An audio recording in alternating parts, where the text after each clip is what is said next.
Jesus Cristo nos falou no Evangelho de João 14, 16 a 25, que Ele rogaria ao Pai para que o Pai nos enviasse o Espírito Consolador, porque os seus ensinos seriam esquecidos, por um lado, deturpados por outro, e que esse Espírito da verdade viria retomar os seus ensinamentos e complementar com aquilo que ele não pôde fazer à época, naturalmente devido ao estado geral da humanidade para a qual ele veio. Então, nós carregamos as leis impressas em nós, mas cobertas por uma camada cerosa. Vamos materializar a ideia. E quando nós buscamos a religião, não é somente o templo religioso, é a vivência religiosa, é para raspar essa cera, é para a gente ir acordando em nós essa legislação divina que está adormecida em nossa intimidade. Por isso Jesus nos prometeu que mandaria o Espírito Consolador. O que é que a doutrina espírita faz? Nos mandar olhar para dentro, conhecer-nos a nós próprios. O que é que estamos falando aqui desde o começo? O reino está dentro, mas está adormecido, está encoberto. O nosso trabalho é desvelá-lo. Nosso trabalho é raspar esse entulho. O nosso trabalho é entrar em consonância com esses registros que estão dentro de nós adormecidos. A outra pergunta se refere ao umbral. São várias na mesma linha, portanto faremos esta. Se não existe nem céu e nem inferno em locais físicos determinados, o que dizer do local espiritual que chamamos de umbral? Ou o umbral não é um local físico determinado?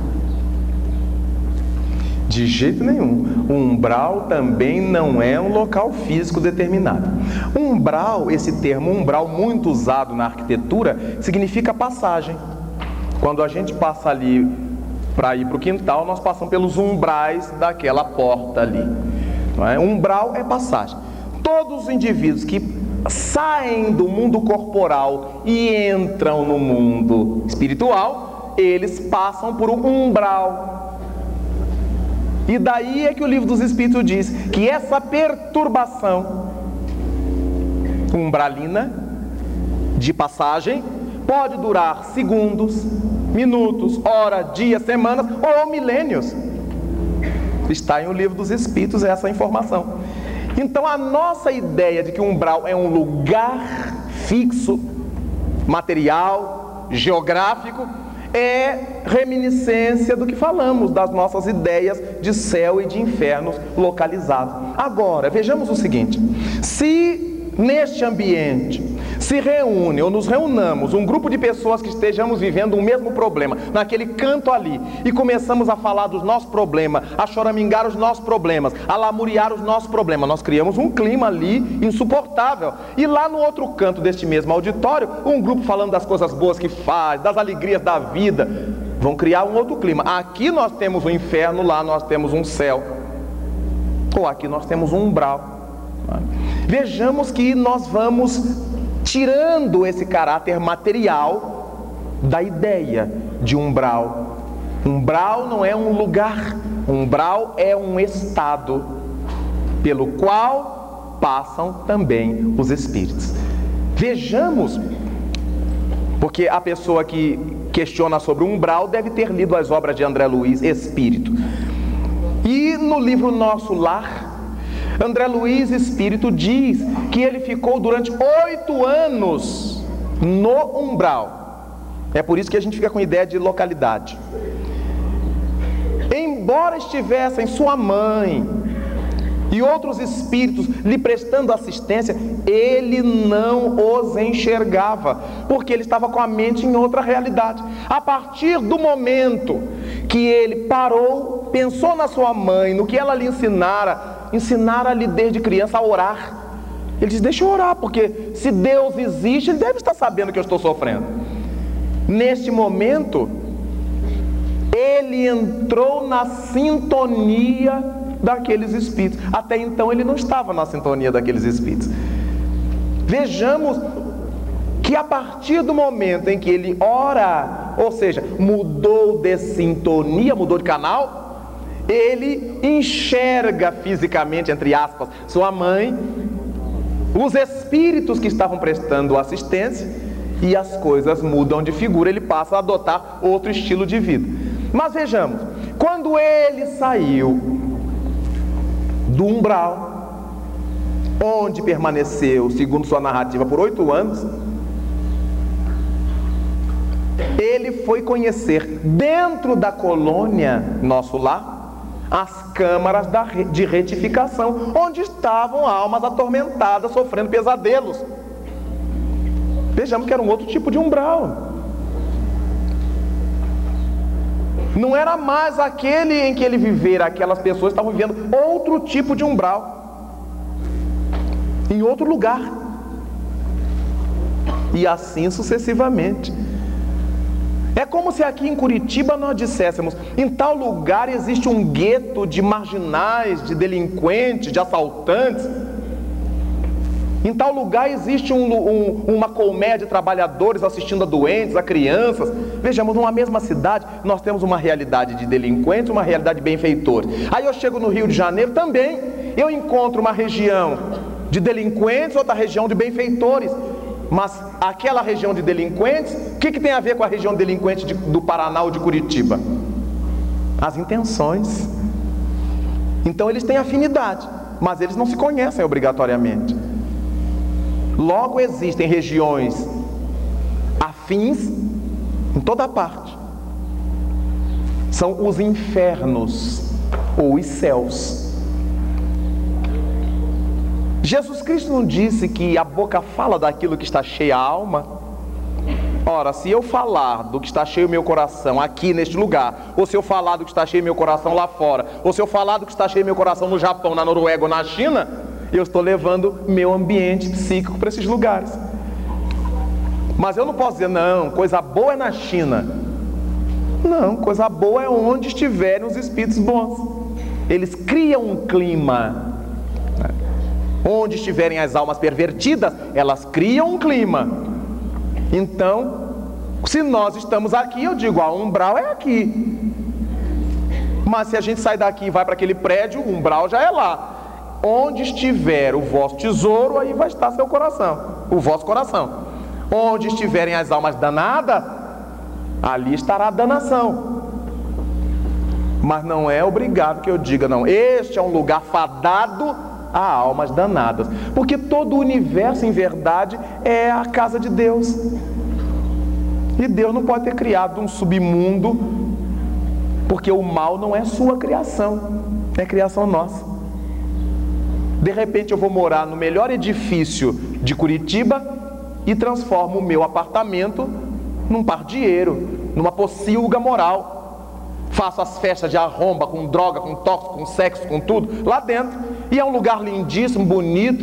Em cima mora um pastor, embaixo mora um médium espírita, do outro lado mora um católico. Mas no meu, eu faço o meu inferno. Vejamos que não tem nada obrigatoriamente localizado. Se essa família de delinquentes, de drogados, mudar-se dali e for para um outro edifício, a gente limpa esse apartamento, dá uma pinturinha, faz umas rezas boas ali e vai morar tudo bem. Vai ser o reino dos céus ali. E eles vão levar seu inferninho para onde se mudaram. Onde estiver o vosso tesouro, aí estará o vosso coração. Não esqueçamos disso. Não é o lugar preparado para aquilo. A gente é que leva a nossa tormenta para onde for. Segundo André Luiz, a colônia Nosso Lar está acima da Guarde cidade essas do Rio de perguntas. Janeiro, a mais ou menos 960 quilômetros. Como explicar essa distância ou proximidade em relação aos encarnados?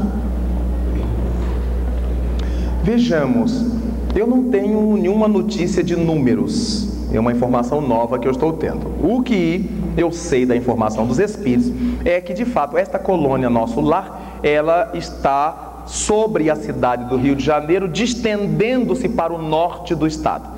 no sentido norte do país, no sentido do Espírito Santo. Mas não tenho nenhuma ideia de dimensões numéricas, 960 metros, isso é uma filigrana para mim. De qualquer maneira, os critérios, onde é que começa o ar frio, eu tenho que dizer, olha, daqui a tantos pés ou daqui a tantos metros começa a camada de ar frio. Se alguém conseguiu detectar fluidicamente onde é que começa a colônia nosso lar, deve ter dito, tá? Aqui tem 960 metros, ou uns 960 metros. Porque é muito difícil, a colônia não começa assim no alicerce, aqui começa. É uma energia que vai se transformando, como a gente vai vendo a escuridão da noite se tornando o dia, sem ter uma linha limítrofe. A claridade do dia se fazendo noite, sem que haja uma linha definidora. Então a colônia não começa a partir daqui, ela vai começando, e a gente não sabe a partir de onde. Essa é uma questão muito séria da gente arrumar a cabeça e não exigir números para questões energéticas, fluídicas, e eu não saberia dizer.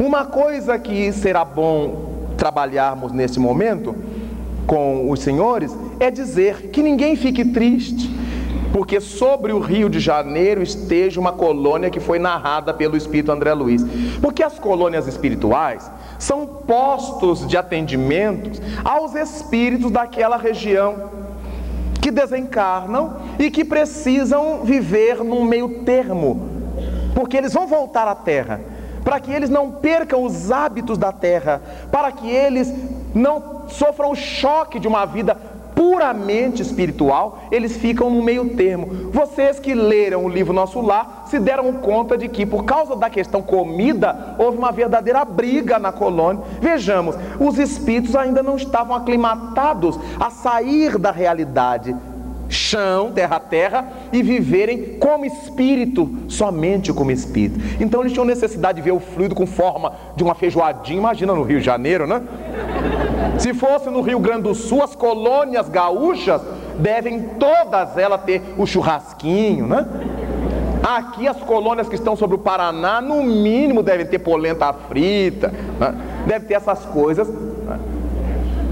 O barreado, as colônias sobre Antonina, sobre Morretes, deve ter barreado, porque os espíritos não abandonam seus hábitos, e sobre todas as comunidades existe uma representação fluídica das suas cidades, para que aquelas almas saiam do corpo, mas mantenham os costumes, muitos hábitos, porque elas vão voltar a reencarnar naquele meio. Quando elas não vão, elas são levadas para outras regiões, para colônias espirituais mais altas, até que se encarnem em planetas mais evoluídos que a Terra. Então todos os estados, todas as cidades, todos os países têm suas colônias, pequenas, grandes. Sobre o território fluídico do Brasil, nós temos centenas de colônias espirituais que se superpõem. Colônias, como nós temos aqui na cidade, bairros. A gente anda tantos quilômetros, tem Santa Felicidade, anda tanto, tem o Pilarzinho, anda tanto, tem mais não sei o que. Então, no mundo espiritual, nós temos colônias espirituais correspondendo a esses indivíduos que saem e que precisam desse socorro. Quem já teve a oportunidade de ler o livro Voltei, do irmão Jacó, vai encontrar o irmão Jacó visitando a Thomas Edison numa colônia nos Estados Unidos. Lá também tem colônia, naturalmente deve ser com nome em inglês, não é? Deve ser uma coisa assim. Ninguém se preocupe, ninguém fique com ciúme. Ah, porque os carioca têm nosso lar. Aqui vocês também têm as de vocês, né? Então é muito importante que essa mentalidade nossa se amplie, a gente fique tranquilo com as coisas espirituais e não estratifique, só existe a colônia Nosso Lar. Pelo Brasil inteiro, quando eu converso com os espíritas que leram a obra, eu quero desencarnar para ir para Nosso Lar. Eu digo, não, super população lá no Rio de Janeiro, porque eles desconhecem que tem as suas colônias, então acham que tem que ser lá, na colônia Nosso Lar. Não, há colônias espirituais espalhadas por todos os lugares. E os espíritos naturalmente se intercambiam, como a gente nas cidades trocamos referências, notícias, etc. É importantíssimo saber disto. Quero agradecer a vocês pela honra dessa tarde, por estes momentos tão gostosos, tão felizes, mostrando que a gente pode estudar doutrina espírita, aprender espiritismo com descontraimento, com alegria na alma, falar de céu e de inferno sem temores, sem pavores, sem caras fechadas, e a partir disto agradecer muitíssimo a Jesus Cristo pela honra de termos conhecido na terra a mensagem da codificação espírita. Oxalá possamos aproveitá-la bastante, absorver dessa fonte inesgotável o de que carecemos para que vivamos o nosso céu interior, saindo pouco a pouco do nosso inferno há tanto tempo construído em nosso íntimo. Muito obrigado uma vez mais e até logo mais.